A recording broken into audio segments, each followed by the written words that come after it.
I'm Nedra Knurk, president of the Futuro RGV, and I want to welcome our candidates, our moderator, Chris Lash, and Sophia Kennedy from the League of Women Voters, our partner, and of course, all of our FaceTime viewers out there, and all of you who will be watching later on our website to see what these candidates for State Board of Education District 2 have to offer you, our voters, if you elect them as the State Board of Education District 2 representative. So all of you District 2 voters can watch this on Facebook or our website, and it will be available until Election Day, March the 1st. So first, I want to thank our sponsors who helped make this possible. And although we thought it would be at the bottom of the screen, it is not. So thank you, AT&T, Sam Garcia Architect, Rhodes Enterprise, Clark Chevrolet, Valley Land Title, Frost Bank, IBC Bank, DHR Health, Rio Bank, LNF Distributors, Ernie Williams, and our in-kind sponsors, Copy Zone, Upper Valley Mail Service, and CSL Productions. And of course, we have Mila Rodriguez with us, who is helping get this on Zoom so that it can come to all of you viewers out there.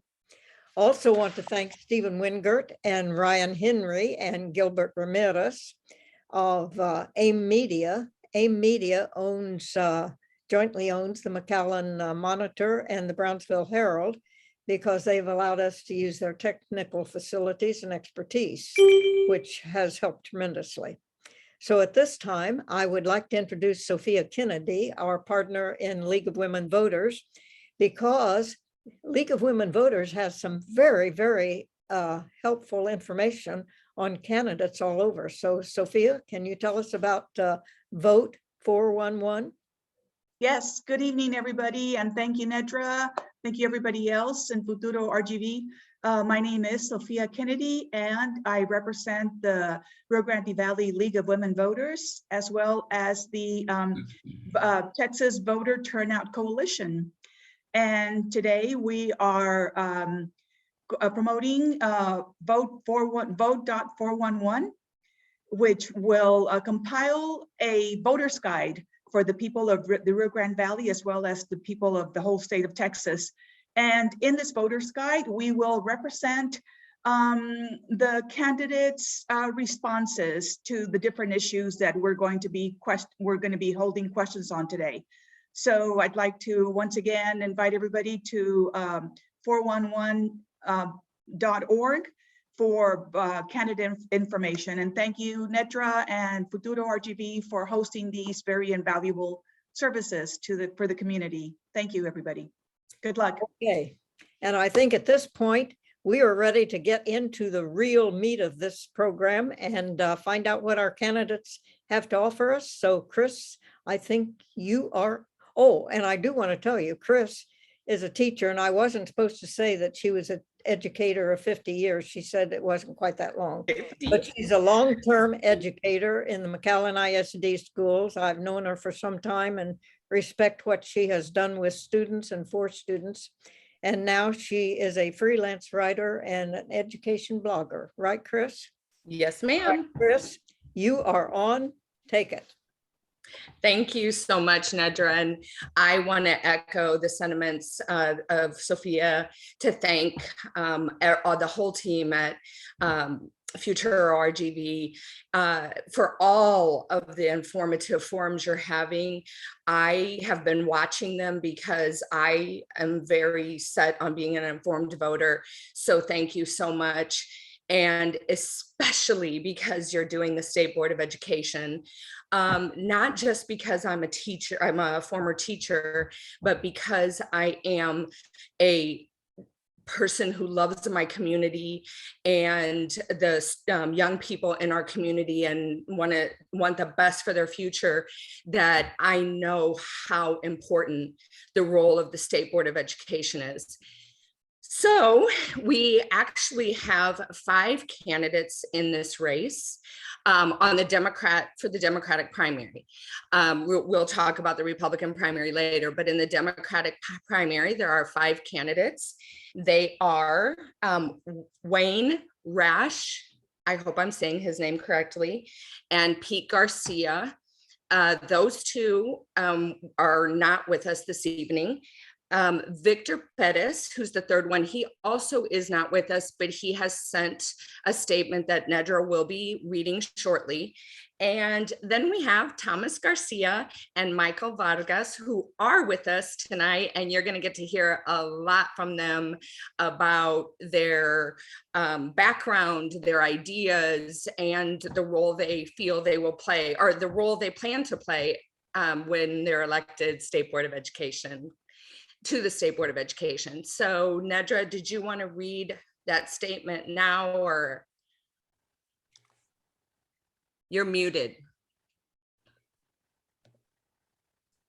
Okay, why don't you read the question? We ask each candidate to respond with a 1.5 minute statement about themselves and their answer to the question. So you read the question, and then I will read Victor Pettis's response. And I might add that Victor Pettis had some medical procedures that came up at the last minute, and that's why he is not here. Otherwise, he would be here.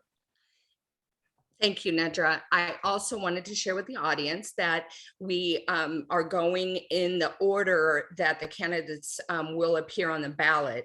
And so it will be Wayne first, then Pete, then Victor, then Thomas, then Michael. So that was the order we planned to go. So after I read the question, I'll have Nedra read Victor's response, since he would have been the first of the 3 appearing. And then it will be Thomas and Michael. And then throughout the rest of the forum tonight, we'll just switch back and forth who starts, okay? Here we go. So the first question, the one that has a 1.5 minute response, is: educators are dropping out of the profession due to the increased demands of state regulations. Many see as political rather than professional. How would you address their concerns? All right, and this is Victor Pettis's response to that question. There is no doubt in my mind that our education system has become politicized. Now, more than ever, we need our teachers, and having strict regulations is not helping our teachers or our students in the classroom. Teachers are losing their conference and planning time in order to cover sick teacher sick leave if they are affected by COVID-19. This is a failed aspect of our state education system. Should I be elected to represent District 2 in the Texas State Board of Education, I will ensure that teachers can have a conference or planning period that allows them to properly plan for our students. Secondly, I want to acknowledge not all teachers are technology literate. Many have had to teach themselves the ins and outs of countless platforms. This includes Google Classrooms, Zoom, ClassDojo. I don't know what ClassDojo is, and how to create Google Slides. If we do not provide our teachers the proper training needed to succeed, then how can we expect for them to do the impossible? TEA Reading Academies is also another example of how politics is affecting our education system. We should never have to ask our teachers to work after hours when that time is supposed to be dedicated to recovering after a long day's work or to be with family. With my countless years of experience as a paraprofessional, a coach, a teacher, an assistant principal, a principal, director of early college programs, district administrator for school operations, and school board member, well, I'm almost through, for 8 years, I know that I am prepared to challenge all education regulations that are influenced by politics. I can ensure all teachers in this great state that I will fight for you and also be ready to work with other state board members on policy regarding education in our state. Sincerely, Victor Pettis, Master of Education. So that is a statement from Victor Perez.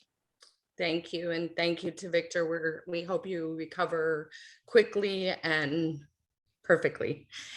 Okay, so Thomas, you're next to answer that question.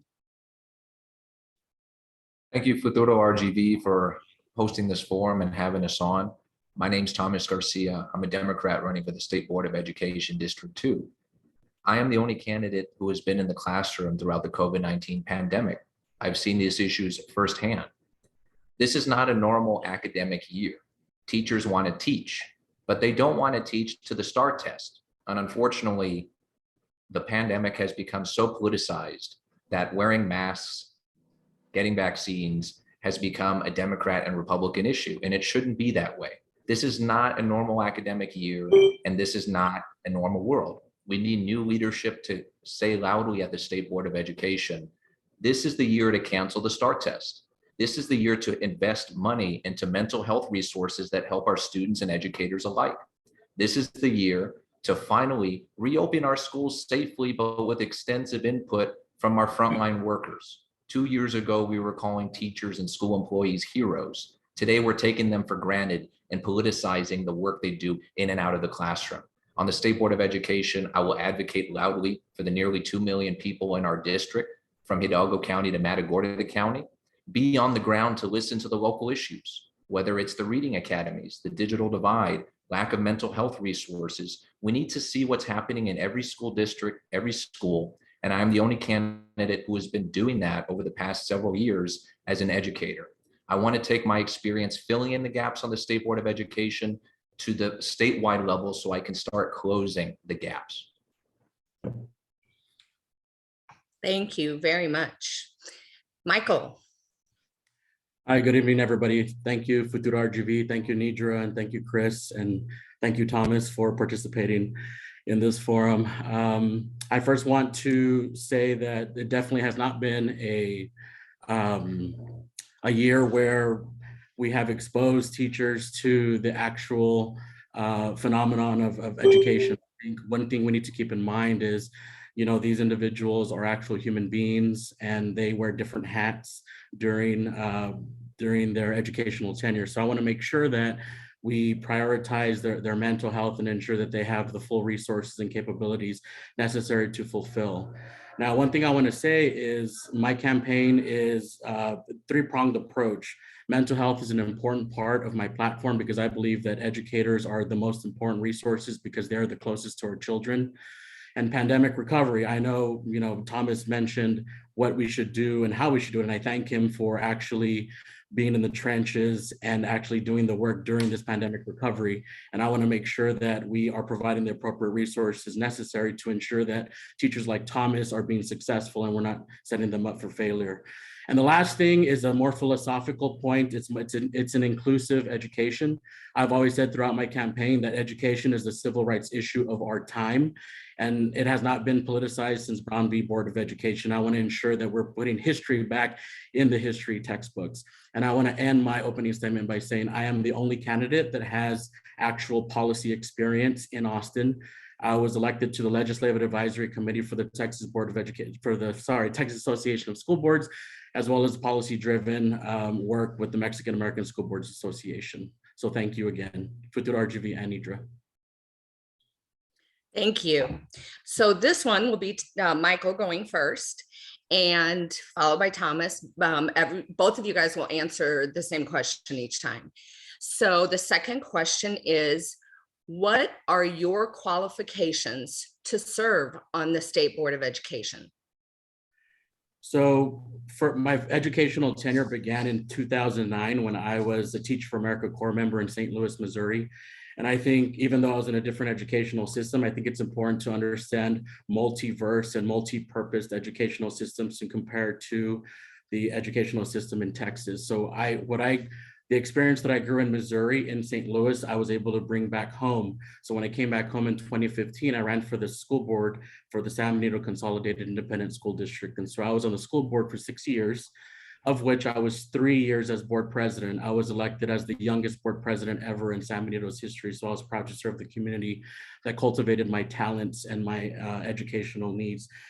And like I mentioned in my opening statement, I not only served at the local role, but I wanted to make sure that we were making an impact at the state level.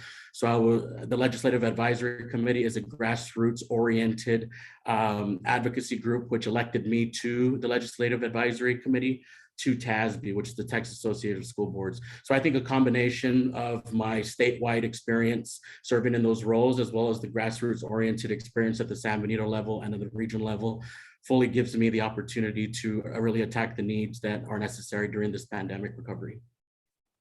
Thank you. Thomas. My work in education began at age 19. I graduated from PSJ North High School as class valedictorian in 2012. And I didn't want to wait until after graduating college to give back to my community. Every single summer after graduating high school, I came back to FAR. I came back to the Rio Grande Valley and hosted workshops on college access at PSJ ISD. When my first job after college was becoming a PSJ ISD teacher, teaching that summer institute as a high school course, developing the curriculum from the ground up, giving that to PSJ ISD. Since then, I've taken my curriculum and turned it into a nonprofit organization focusing on college essay writing, completing financial aid, and completing college. We develop near-peer mentors from the Rio Grande Valley. So when a student goes to college, they get connected to a mentor who can help them graduate. I've been doing that for over 8 years. I didn't wait until I graduated college to uplift students in my community. And to this day, I'm working in the schools in a unique position, teaching in the classrooms in multiple schools, co-counseling with Go Center counselors, and making sure that every step of the way students graduate from college. I want to take that experience to the state level and make a bigger difference. Thank you. Thank you, what you've both been doing already for students in our community and beyond. The third question will go to you first, Thomas, and that is, would you support or oppose legislation that requires charter schools to have an elected body like the public school districts have an elected school board? Charter school districts should have elected boards. Democracy helps students. When people in a community can elect their own leaders, then the community voice comes first. That means young people, that means families, that means educators having a say in how their schools are run. Unfortunately, when a school is run without a democratically elected board, you have private interests at play. You're not always putting students and families first, you're putting your private interests first. I've seen that on the ground here. I want to make sure that on the State Board of Education, no matter what kind of school district we're working with, whether it's public, charter, private, religious, we can make sure that all families are getting a high quality education. One of those ways is to make sure that the system works for families and students. We got to make sure that when a family puts a student in a school, they know that school is high quality. One of the ways to do that is make sure that there's an elected body that is accountable to the voters. Put their feet to the fire, have them come back for election and re-election every couple of years, and then you're going to see some results in the schools. Thank you. Michael? Yes, I would agree with Thomas in that we, as a country, we're founded as a representative democracy. So it does not make sense that actual charter schools aren't faced with the same opportunities that public networks do. So I do fully believe in an elected body for charter school members. And I say that not because as sort of a gotcha or sort of an anti-charter. I want to be very firm in my stance that there should be a leveled playing field no matter who's educating our children, whether it's private, whether it's Catholic, whether it's religious, what have you. No matter who comes into the system or who comes into the conversation, it is important that there's a leveled playing field, whether it's financial, whether it's actual accountability standards or whatnot. So I do fully believe in ensuring that we are electing individuals to those capacities to ensure that they're fully representing the interest of those said students. And I also want to make sure to say that I think charter schools are a part of the conversation and are not going anywhere. So we want to make sure that they are definitely part of the conversation, and that we do have an equalized leveled playing field with them. Thank you. So the next question is, kind of tied in with this one. And it kind of goes with what you're saying, Michael, about level playing field, but from a different standpoint. So the next question, and you will go first, Michael, is do you support vouchers where tax money is used to allow students to go to private and religious schools? Why or why not? So I want to say, it goes back again, like you said, Chris, it goes back to the level playing field. I want to ensure that the same accountability that's given to public schools, how they're held accountable, is also given to the charter schools. And so I do believe in a parent's ability to choose where they're sending their children, but I don't believe in a voucher system, if that makes sense, because I want to ensure that people or parents have the autonomy. And I think we've done a very good job recently in public schools in that now parents are able to send their students not within their own zip code or not within their own locale, but they're able to choose actual schools in very different locations than where they live. So I think that's a step in the right direction.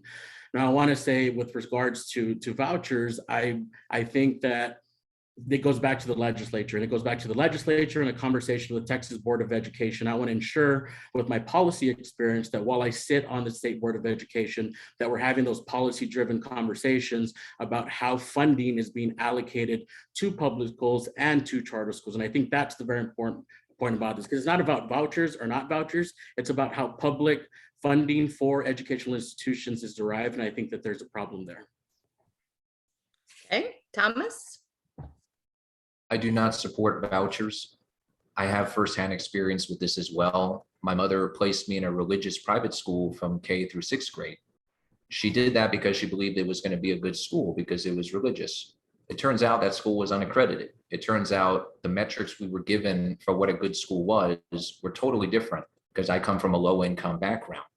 More transparency is needed. And if a parent makes a choice to put a child in a private school, that, if it is tuition related, should come from the parent's choice to pay for it. It should not be paid with taxpayer funds. Accountability is one end of it, but also quality.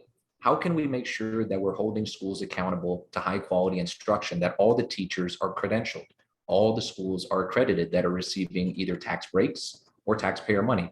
Vouchers, unfortunately, open up the gate for unaccredited schools to receive taxpayer money. I wish that wasn't the case, because I wish parents had more autonomy and access to the school they want to put their child in. I don't believe that should be done through the voucher system. Thank you. We may come back to that question before we end this tonight, because I think it's a very compelling question. Number 5, Thomas, you will go first on this one. One of, if not the most controversial laws passed in Texas in 2021 was House Bill 3979, later replaced by Senate Bill 3, and known as critical race theory law. Do you support this law? Why or why not? I am opposed to Texas SB 3. Among the many detrimental and regressive things this bill does is remove the requirements to teach primarily minority and women texts in the social studies courses. A couple of weeks ago, we had Martin Luther King Jr. Day. Guess what? This bill removed the requirement to teach Martin Luther King Jr.'s I Have a Dream speech. How regressive is that? I support ethnic studies, and unfortunately, this bill defangs ethnic studies. We should be teaching more history, more comprehensive history from all different backgrounds, including minorities and works from women. The other thing this bill does is chill speech in the classroom. Teachers on the ground have been telling me, I do want to teach some of these required texts, but since the bill removes the requirements for them, I'm afraid of complaints. I'm afraid people are going to say, I'm teaching critical race theory, when in reality, I'm just teaching the civil rights movement. More speech, more discussion, more education is needed in our classrooms, and this bill chills all of that. Thank you. Michael, you look like you agree with that. Yes, this is an easy one for me. In terms of education, when I started my educational tenure, social justice was a huge part of my upbringing and me embracing the social justice movement back in 2014 during the Ferguson movement when I was in St. Louis. So a lot of that experience really informs and really helps me understand and builds my mental models about what social justice should look like in a curriculum for students. And so I wholly, passionately, I don't know how else to say it, but really oppose SB3 because I think it desanitizes and it really just whitewashes our history. And I think at the end of the day, America was founded on a very, very rich cultural history, a melting pot of individuals, whether you're Black, whether you're white, whether you're Catholic, whether you're Irish. And I think desanitizing that does an injustice to our students who are the future of this country. And I will always, always stand by the side of social justice and ensure that history is being actually taught in our history books, and that I will advocate, even if we don't have the majority as a Democrat, but really be that voice and really be very loud in terms of why we need this history back in our textbooks.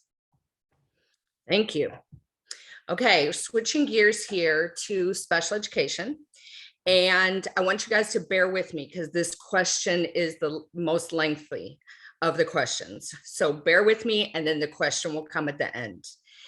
When schools have higher numbers of certain ethnic or minority students enrolled in special education, then they should have, by statistical standards, it signals the possibility that some of the students may not be truly disabled and may have been incorrectly identified.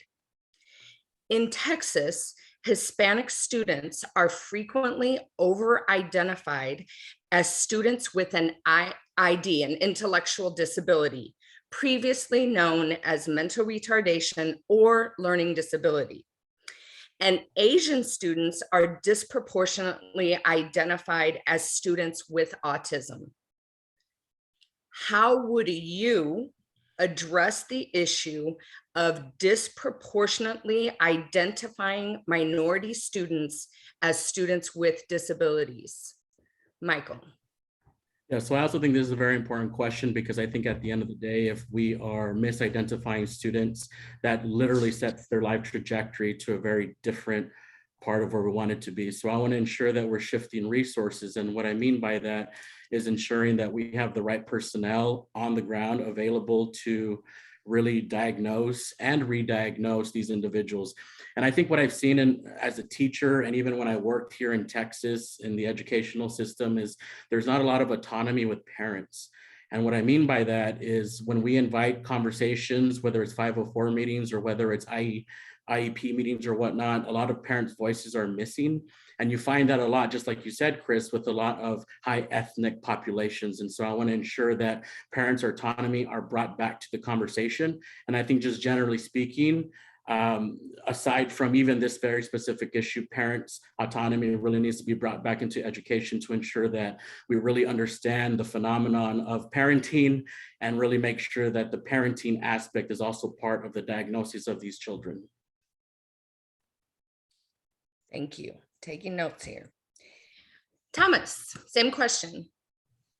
This is a serious issue. It's an issue I've been hearing on the ground, that at the heart of it is a miscommunication issue and a system failure between families, students, and school districts. Often school districts don't have the proper resources to either diagnose and or communicate with families on a consistent basis the needs of their children, especially special needs children. What we need to do at the State Board of Education is allocate more funding to more research and listen to what's happening on the ground. In our district, I've been hearing about disproportionate numbers of students being diagnosed, overdiagnosed in Western Hidalgo County. I want to make sure that we understand why are certain areas of our district, from Matagorda to Hidalgo, being overdiagnosed or underdiagnosed. We need to hear from people on the ground. We need to do more survey studies, and we need to see how can we improve communication with school districts to families and vice versa. Families should not bear the burden of having to diagnose and see every single element of what's happening with their children, especially in the classroom. And our school districts need more resources to do that when the students are in the classroom. Thank you. Okay, Thomas, you'll go first on the next question. So every legislative session, the State Board of Education develops a legislative agenda from the State Board of Education. So the question is what issue or issues would you recommend be a part of the SBOE 2023 legislative agenda and why? I wish I had more than a minute. Mental health. We need to innovate, research, study, and replicate existing mental health programs on the ground. Look at what's happening at McAllen ISD high schools, EQ counselors. They shouldn't have to be relying on ESSER funds. They should be using state funding. We should study what's working there, replicate it across the district and the state. We also need to move away from high stakes testing. I work in college access. I've seen how universities across the country are becoming less reliant on the ACT, SAT. The state needs to start doing that with the STAR test. Use this as an opportunity to move away from high stakes testing and toward actual things our students got to learn. Computer science, ethnic study, digital literacy, service learning, so much more that we need to do to put our state ahead. We don't need the pandemic to put us behind. We can use it as an opportunity to reimagine education. The third item, I would argue, is listening to the teachers on the ground on issues that matter to them even before the pandemic. Issues of teacher pay, incentive pay, getting rid of administrative duties, making sure that programs like the academies are streamlined, that we listen and learn on the ground. We have a data system that gets this survey data from the teachers and replicate it statewide. Thank you. Michael? Yeah, so I think what the pandemic has done is really exposed a lot of the unfortunate realities that our educators face on the ground. And again, I thank Thomas for being that teacher and that person on the ground for us in the trenches during the pandemic. Hit the nail right on the head. Mental health is important. Especially during the pandemic recovery, we've seen an exodus of teachers, an exodus of talent from school districts here and even across the nation. And so I think mental health is an important part of my platform in ensuring that resources are shifted to ensure that we're taking care of our teachers. Because even before the pandemic, people didn't really understand how many hats teachers wear, how much of the money that comes out of their own pockets in order to make sure that their students are thriving. So mental health is key.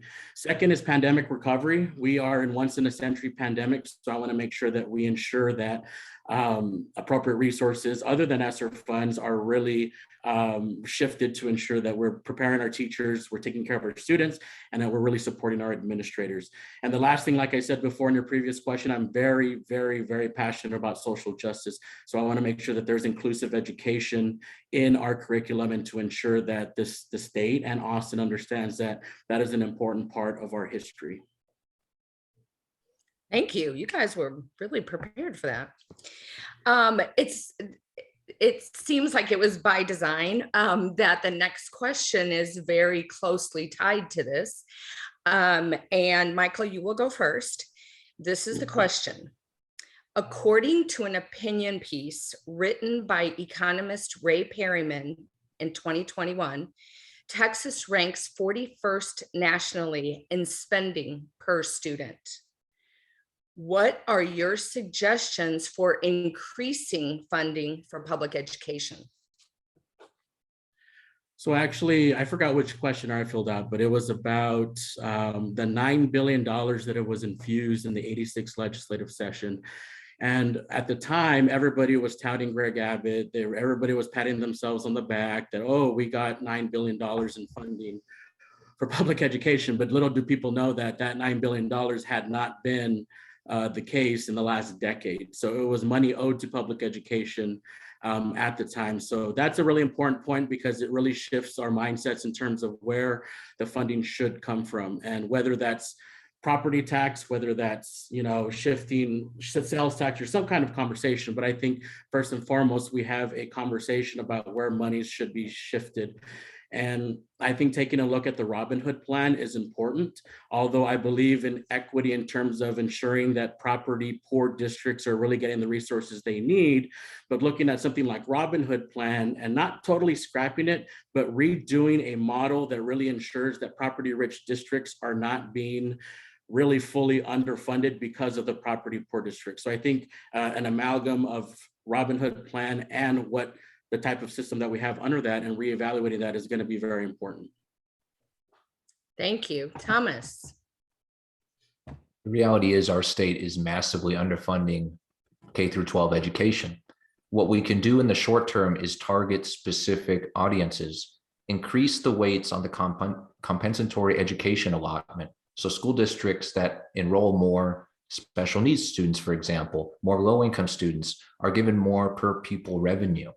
At the state level, the State Board of Education is a very unique role. We can be loud advocates with knowledge and data from the ground to the state legislator about the kind of funding we really need. One size doesn't fit all. We need to make sure that whatever funding is coming out of the state legislator, we can get it here at the State Board of Education, we can allocate it in smart, effective ways. That goes back to the earlier answer on data.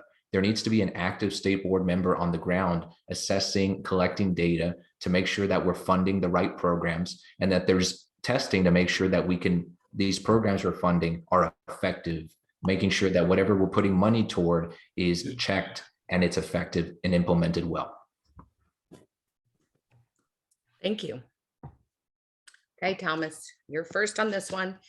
The second lengthy question.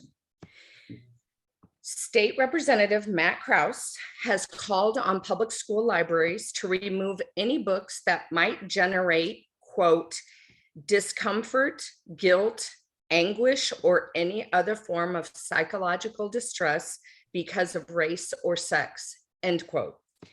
In October, he distributed a watch list of 850 books, predominantly titles by women, authors of color, and books with LGBTQ themes and characters. Governor Greg Abbott has called for a criminal investigation into the availability of, quote, pornographic, unquote, books in public schools. Here's the question, the first question. This is a two-part question, but Thomas, you'll go first on this one, and then Michael will go first on the second one. Thomas, do you believe local school officials, teachers, and school librarians should make the decisions regarding books in the library, or is this a state issue? This is a local issue. I'm a writer, I'm a researcher, and I believe in more speech. When you go to a library, the beauty is that there's so much information in front of you, views that you disagree with, views that you agree with. We need our children to be able to have access to more information, more education. We can't have the state breathing down local school districts' backs and saying, you can't have that book, we disagree with that topic. And like you said, we look at this list of books. Coincidentally, most of them happen to be by minorities and women. It's a political list. And unfortunately, our local schools are being impacted. Our local schools have enough issues on their hands than to have the state breathing them down their back. I believe local community groups, PTAs, and family groups should be able to have a say in what's going on in the libraries and the classrooms. That is a local issue. The state should stay out of it. Michael, agree or disagree? This is an easy one. Thanks, Chris. Yes, I agree 100% that it should be a local level. When I was at Brown, I was educated on this theory of constructive irreverence. And that means you're going to change a world that so stubbornly does not want to be changed.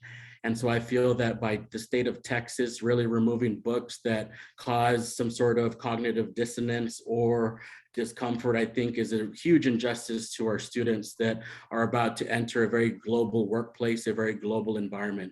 Because gone are the days where you're competing with your neighbor, you're competing with your high school sweetheart or whatnot, you're competing with somebody from India or somebody from Pakistan, where ensuring that you have a global mentality to navigate a very global society is very important. And I think the state of Texas, at least for now, is doing a disservice to our students.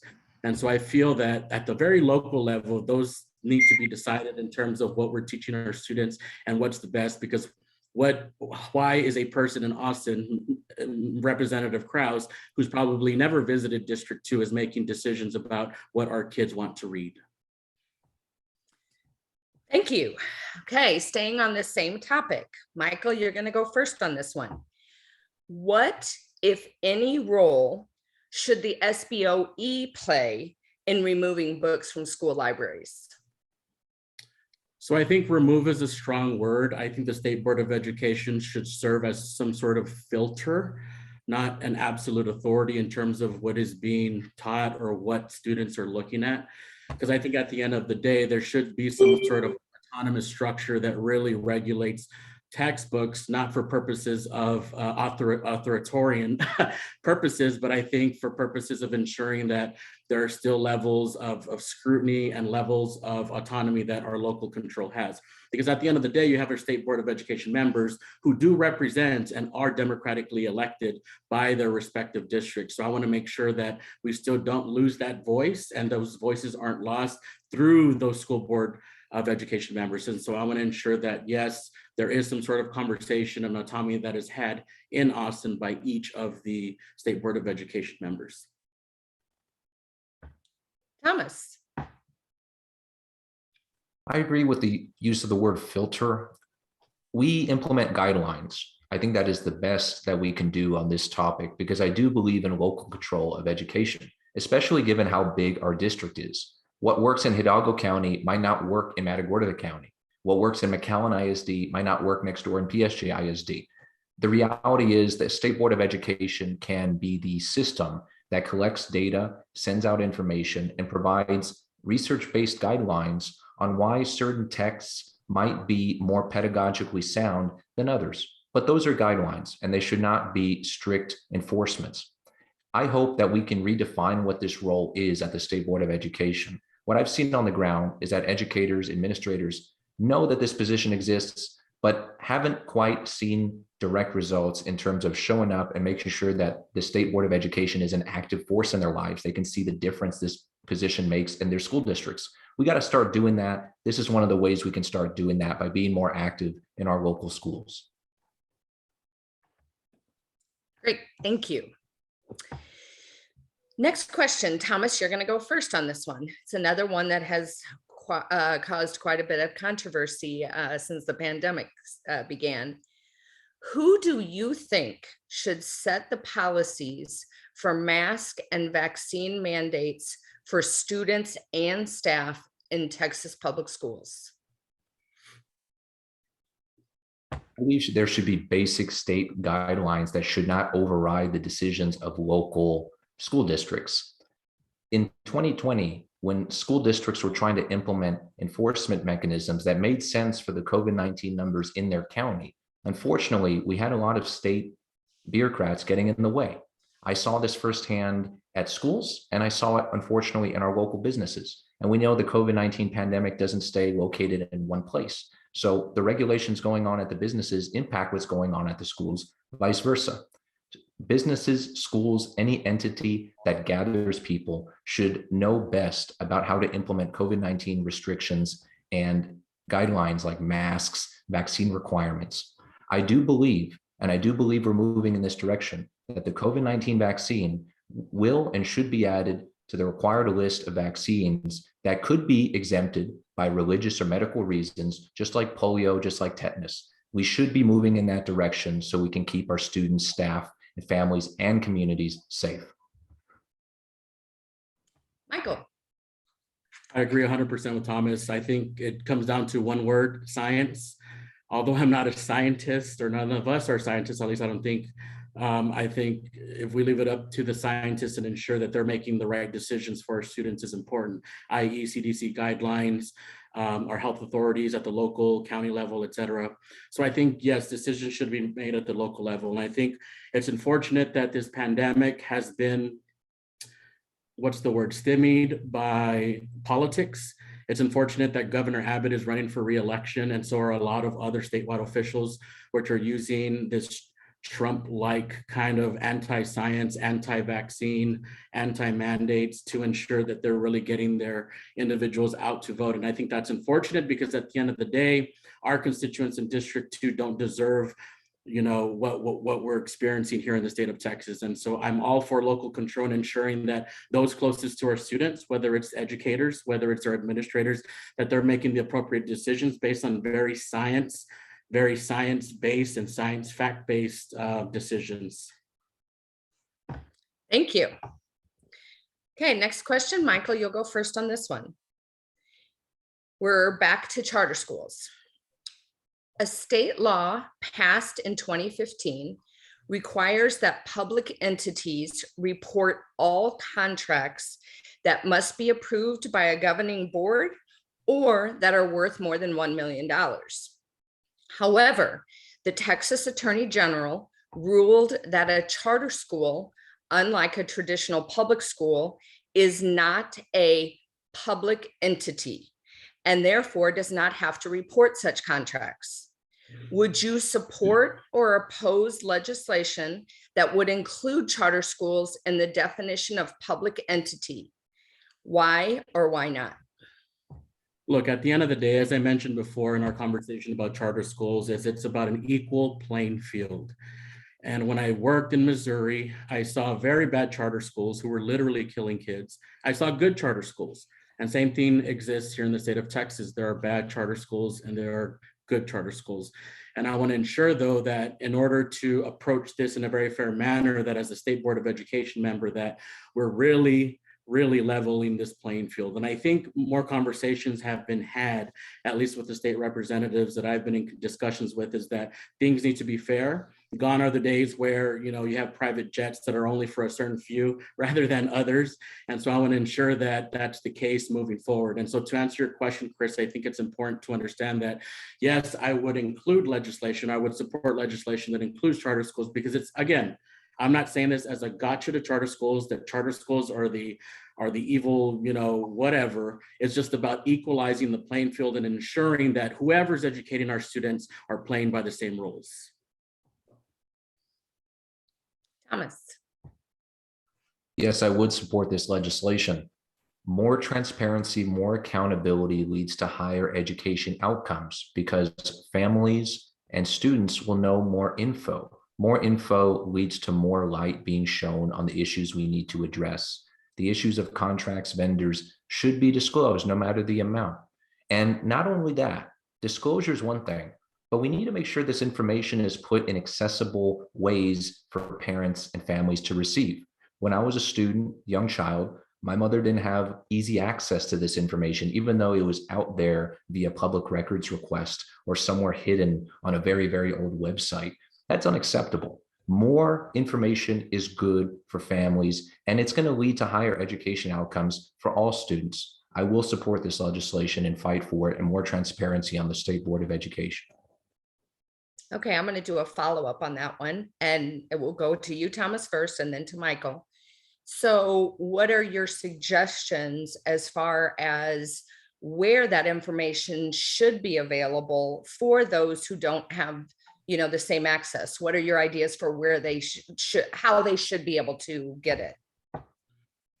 Two-pronged approach. Digitally should be easily accessible via 2 clicks on a website. That should be the standard. Main tab on the top, download the PDF on the next page. Second, in person, we should be able to mail basic information about school quality to the families enrolled in the school. I don't believe the local school district should have to pick up that tab. I believe that should be the statewide standard. I believe the State Board of Education could play a role here, given our unique position, bringing all these schools together. We have nearly 2 million people in our district here in 2. We should be able to play an active role in getting the right information to the right people at the right time. That is something I think the State Board of Education should pick up, and it's something I will advocate for if elected. I want to make sure that no matter what your income level, no matter what your proficiency on the internet is, you can access information that is easy to digest. And if it's not easily digestible, that is when the state should come in, collaborate with the local school districts, and make sure these are the metrics you got to be getting across to your parents when you're talking about academic quality, financial stability, and so much more. Thank you, Michael.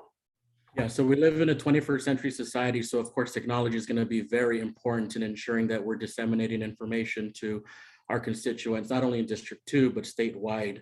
I think secondly, it's important to, provide a financial literacy component to this, because even while serving on the school board and managing a $120 million operating budget, even sometimes was difficult for me to comprehend in terms of health insurance and juggling everything. And so that's because I'm not an accountant by trade, but I was able to use the lens as a teacher, as lens as a former administrator, to ensure that our health insurance was sound and that our financials were sound.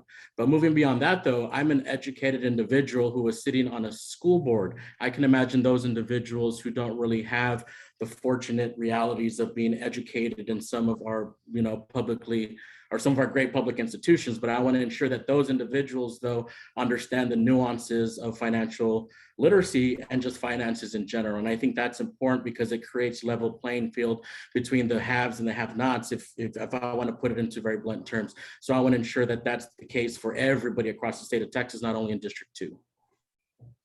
Thank you. Okay, Michael, you'll go first on this one. In an attempt to recover learning loss incurred as a result of the pandemic, some school districts are considering extending the school calendar to span throughout an entire calendar year. What, in your opinion, what are the pros and cons of altering the school calendar in this fashion? So I'm a big believer, I think even philosophically beyond the pandemic, is that we should have a longer school year. I think countries like Japan and other European countries that have year-round school calendars, I think does much to improve the plight of their students, even amongst those who are the less fortunate.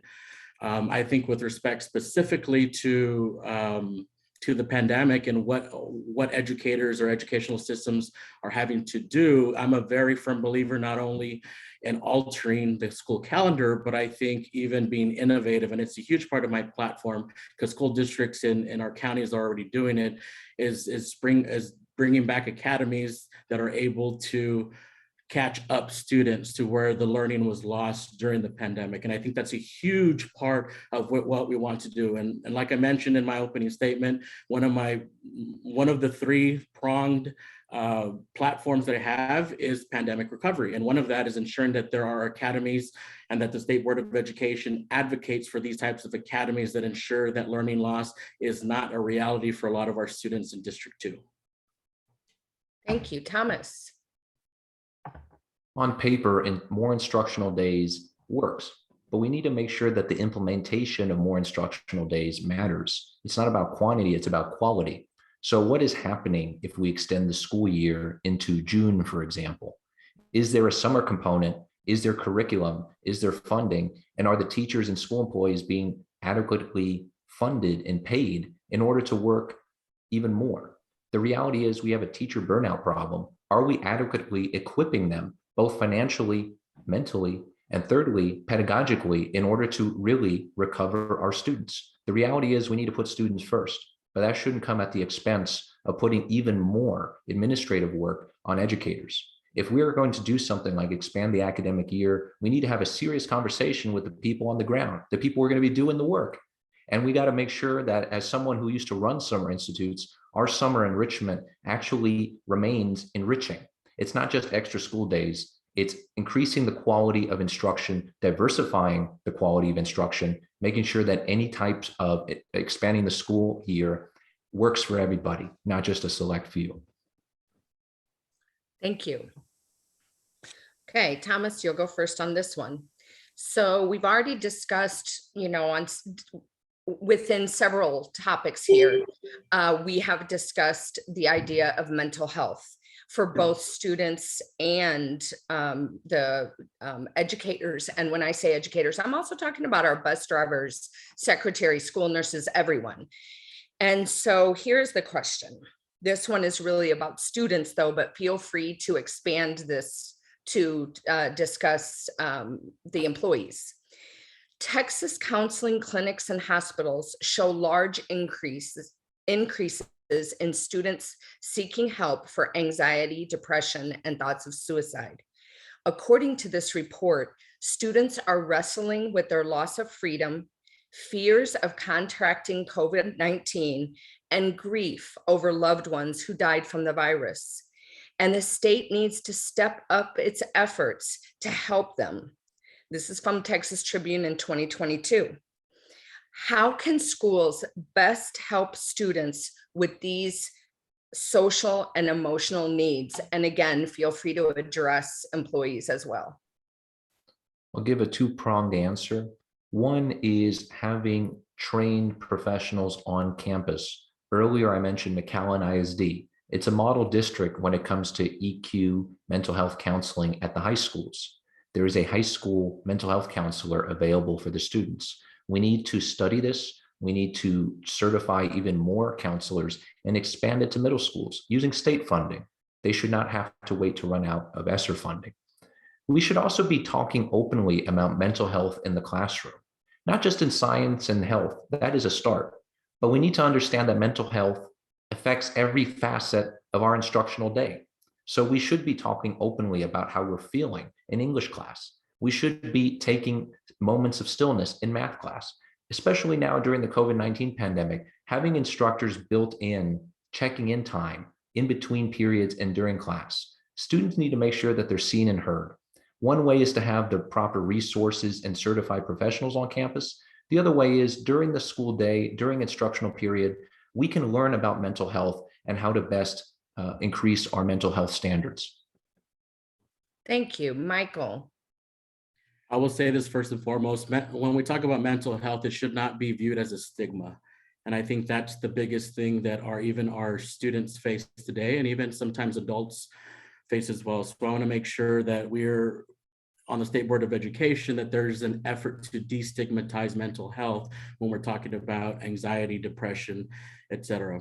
I think to tackle this issue, we really need to understand not only resources, of course, that are provided at the state level, you know, in terms of locus of control. We're all doing what we need to do to ensure that our teachers are healthy, that our employees are mentally healthy, right? And our students are healthy as well. But I think taking a step back and really understanding what's out there other than the internal resources.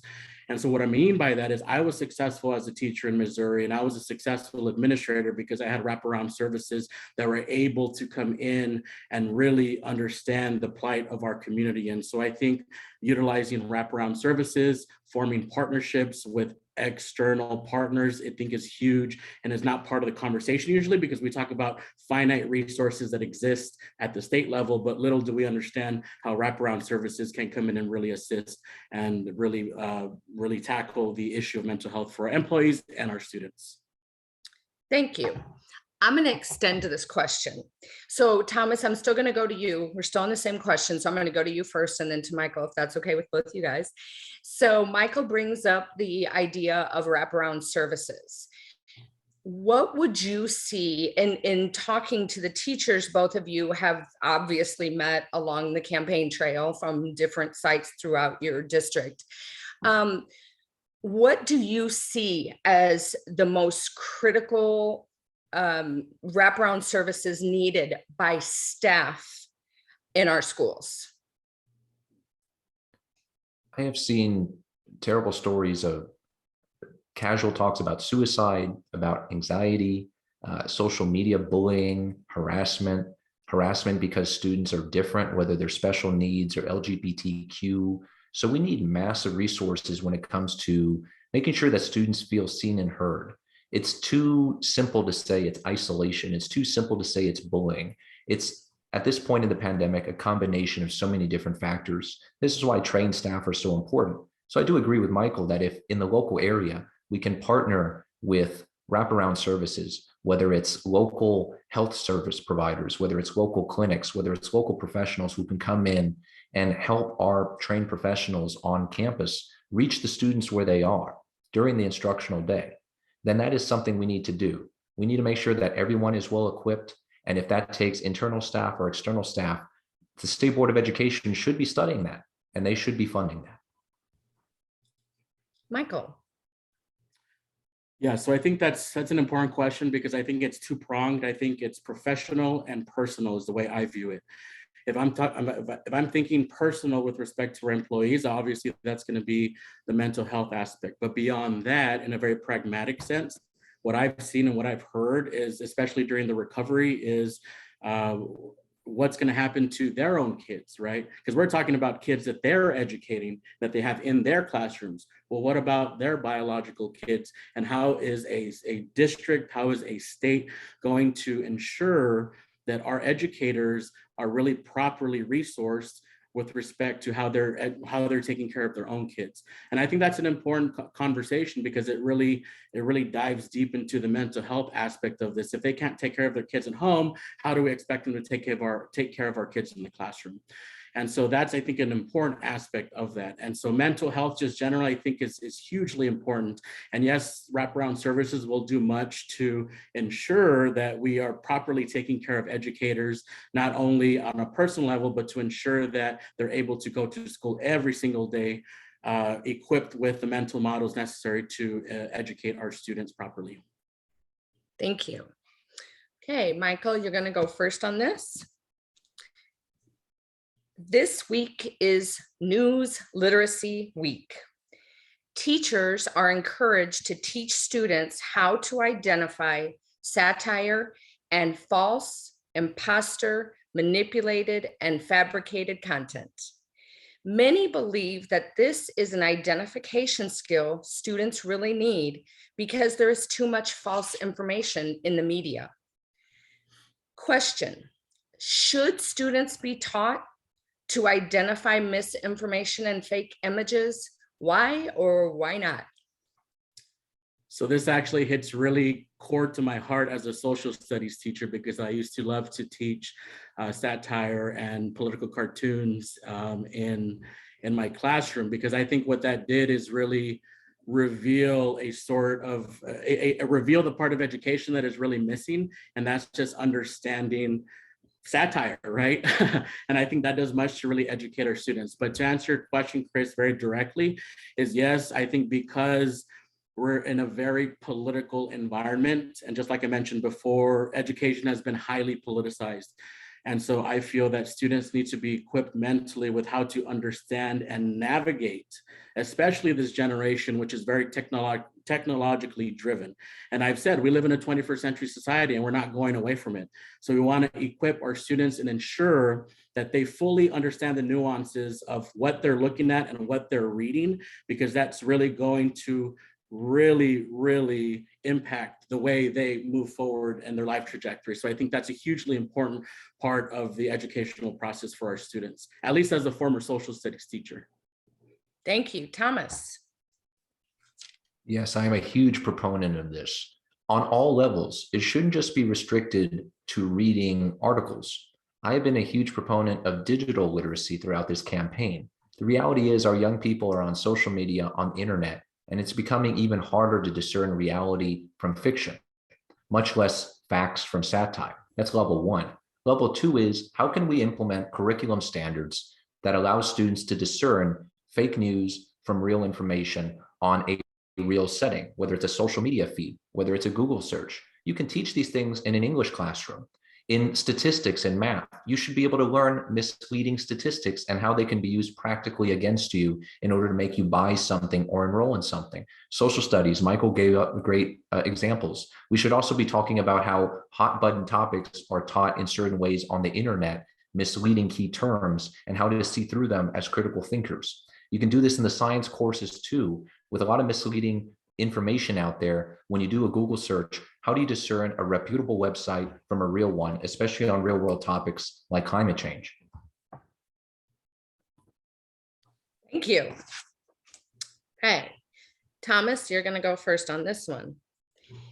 Did you attend public schools?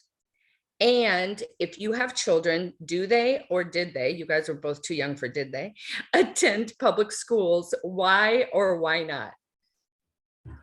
I'm a little too young for children. I'm 28. My trajectory is K through sixth grade. My mother placed me in a private religious school. She believed she was putting me in a good school because of the religious morals. And I did gain a lot of morals from this school, but it was not accredited. It was not academically qualifying. I moved to LBJ Middle School, PSJ Public Schools in middle school, changed my world. I met students from all different backgrounds. I finally met students from low-income backgrounds. I got to PSJ North High School in 2008, graduated in 2012, and I'm a proud PSJ North Raider. It was through these slow elevations from a small parochial school to a big public school, I was able to see the beauty of public education. Every student gets a fair shot, or should get a fair shot, when their teachers are credentialed, they're hardworking, and they're given the tools and resources to help everybody, not just a select few. I thank my teachers, school employees, everyone who stood up for me when I was a high school senior, who believed in me, who said, doesn't matter what your background is, we believe you can get to college. So click apply on that application. And that's where I am today because of public schools. Michael. Hey, Chris, if I'm understanding the question correctly, it's whether I went to public or private school. Right. Yeah, And yes, and why? Okay, so my entire life, I grew up K through 12 in a public school. I grew up in one of the poorest pockets here in San Benito in Cameron County. Went to Frank Roberts Elementary School, Berta Cavazza Middle School, and of course, San Benito High School, where I ended up graduating salutatorian. And I want to echo Thomas's sentiments, and I really have my educators, my counselors to thank for really believing in me. Because I think in different parts of the nation or even the state where you are born, what zip code you're born into really determines one's fate with respect to your educational prospects. And so I want to really, really hammer home on that sentiment, that I really have my counselors and my educators to thank for really allowing me to really thrive. And that's what put me on a full scholarship to Brown University.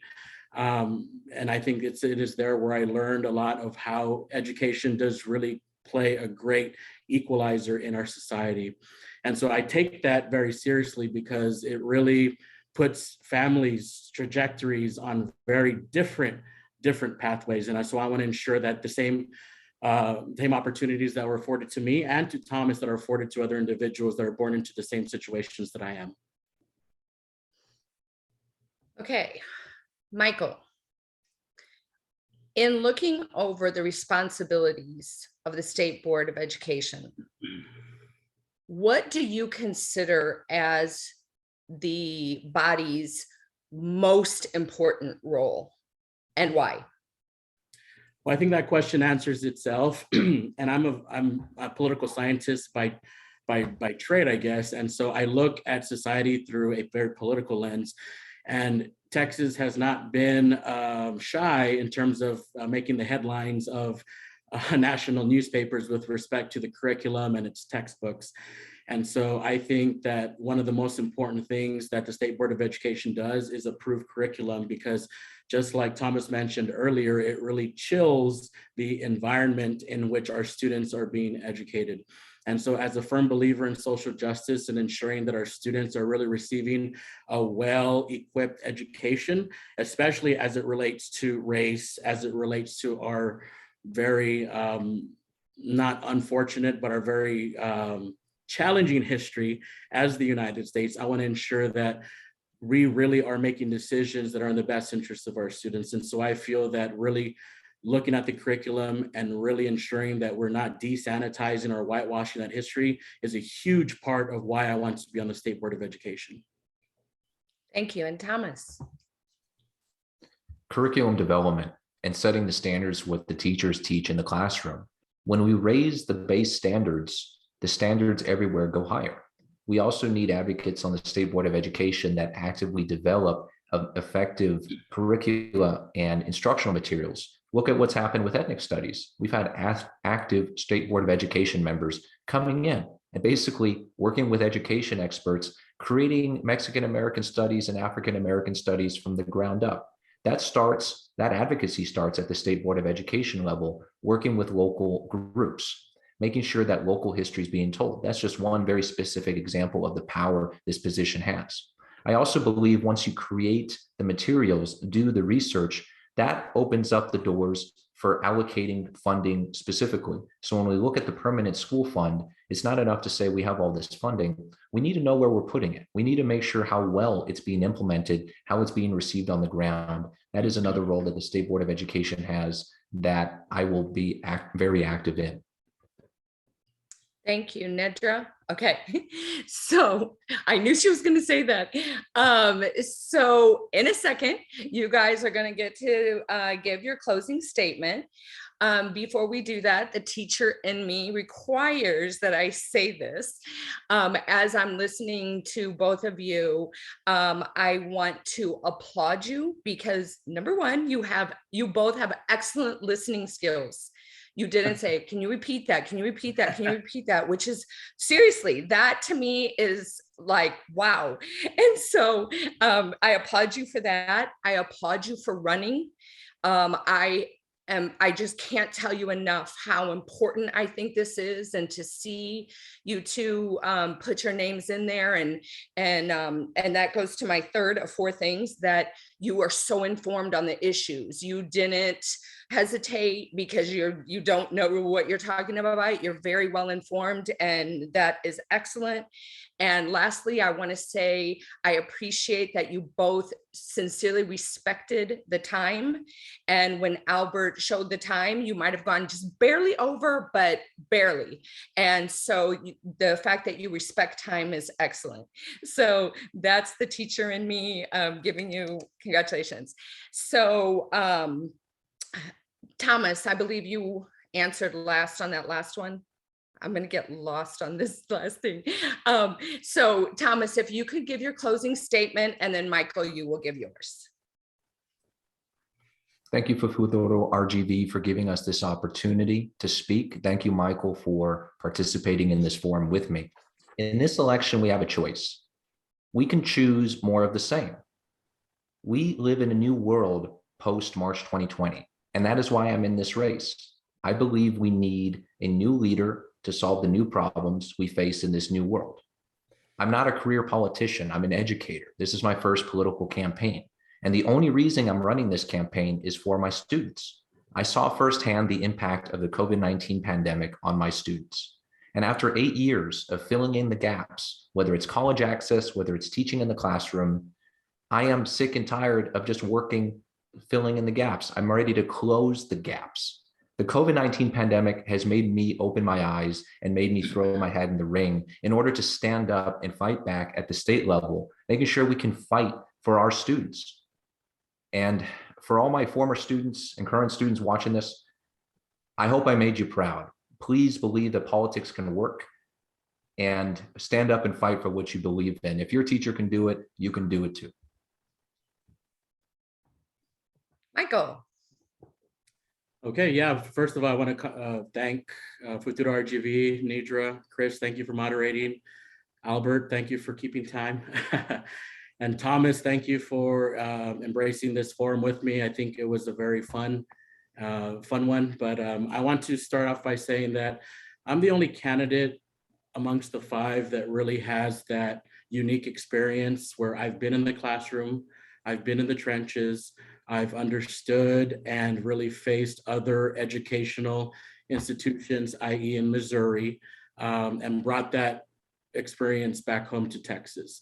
And aside from that very in the trenches experience, I also have that unique policy-driven experience, which I think is necessary, especially today. And I'm the only one, by virtue of my current job and by virtue of my past serving on statewide capacities, that I have the legislative experience to be able to have these conversations relative to what is needed for District 2 and for state of Texas. And I think having that policy experience is important because it really makes sure that whoever's in this seat ensures that those key talking points and those key individuals that are being represented are really being represented by the person that understands policy the most. So I hope I have your vote. Thank you. Thank you. Nedra. You're on mute, Nedra. Okay, I want to thank you, candidates. I want to thank you, Chris, for an excellent job moderating, and certainly our timekeeper, Albert, and our technical staff, and all the viewers who are out there watching on Facebook or our website later up until Election Day. I do want to say that Futuro is hosting a number of candidate forums for federal, state, and local contests, and they can be accessed from your home, your office, anytime up until Election Day. They include both Democratic and Republican candidates. And Futura RGV's mission is to educate and inform. And I certainly thank you because I think you have helped our voters to be educated and informed about yourselves and how you will hope to serve them if elected to serve on the State Board of Education. So early voting is February 14th through February 25th. Election day is March 1. And Futura RGV's message to all of you voters out there is be an informed voter. Exercise your duty, exercise your right, exercise your privilege to vote to keep a strong democracy. And thank you and good night.